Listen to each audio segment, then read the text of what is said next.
ही बंगाल की जनता ने आपको नमस्ते करने का तय कर दिया है, ये बात आप समझ लीजिए। चुनाव आ गए हैं, अब पछतावत हो क्या जब चिड़िया चुग गई खेत। सियासी जमीन है पश्चिम बंगाल की और फसल वोटों की, जिसे काटने के लिए बीजेपी हर जतन में जुटी है।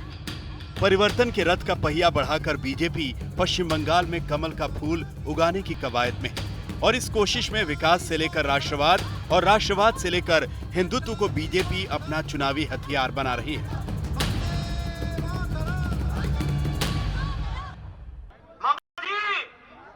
चुनाव आ गए हैं, अब पछतावत हो क्या जब चिड़िया चुग गई खेत।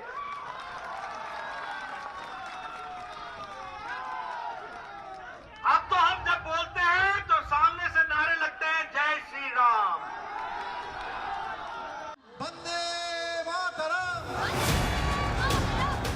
मालदा में बीजेपी अध्यक्ष जेपी नड्डा के रोड शो में इन नारों की गूंज से साफ है कि ममता बनर्जी के बाहरी वाले हमले का जवाब बीजेपी ने राष्ट्रवाद में ढूंढ निकाला है और राष्ट्रवाद की इसी भावना के जरिए पश्चिम बंगाल में भगवा परचम लहराने की तैयारी है।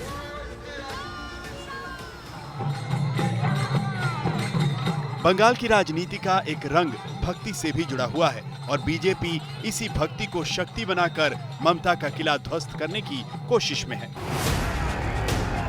बीजेपी अध्यक्ष के इस महाअभियान में केंद्र की योजनाओं में रोड़े का भी मुद्दा उठा और जेपी नड्डा ने टीएमसी सरकार पर बंगाल के विकास का रास्ता रोकने का आरोप लगाया। आज हमारा किसान, हमारा गरीब, हमारा मजदूर जो आर्थिक दृष्टि से उसको सहयोग मिलना चाहिए था, बंगाल 29 स्थान में 24वें स्थान पर खड़ा है। यह परिस्थिति लाकर के ममता जी ने खड़ी की। कृषि कानूनों के विरोध में दिल्ली बॉर्डर पर चल रहे आंदोलन के बीच जेपी नड्डा ने किसानों को भी साधने की कोशिश की। 3 बार यानी 6,000 रुपए किसानों के सम्मान में, उनको दैनंदिन में खड़े होने में और किसान अच्छे से खड़ा हो सके इसके लिए सम्मान निधि देने का तय किया था।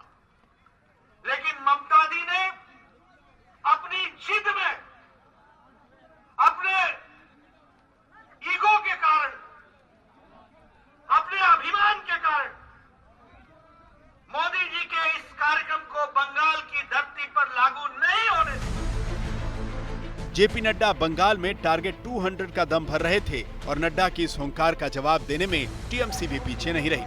ये तस्वीरें नादिया जिले की हैं, जहां एक ओर जेपी नड्डा परिवर्तन रैली को हरी झंडी दिखा रहे थे तो दूसरी ओर टीएमसी बाइक रैली से अपनी ताकत दिखाकर बीजेपी को जवाब दे रही थी। टीएमसी ने बंगाल में किसानों के हाल पर जेपी नड्डा के हमले का भी जवाब दिया। Mamata Banerjee has undergone fasting movement for 26 days for the farmers. So she doesn't need any advice from Honorable Nadda Saheb regarding farmers issue. Second, Mamata Banerjee's Bengal government has won 6 times, successively 6 times, Krishi Karman Puraskar award from central government. Bengal में चुनाव की तारीखों का ऐलान अभी होना है, लेकिन इससे पहले सियासी जंग छिड़ चुकी है। बीजेपी और टीएमसी ने जिस तरह से इस जंग में अपनी ताकत झोंकी है, उससे आने वाले दिनों में तकरार बढ़नी तय है। आज तक ब्यूरो।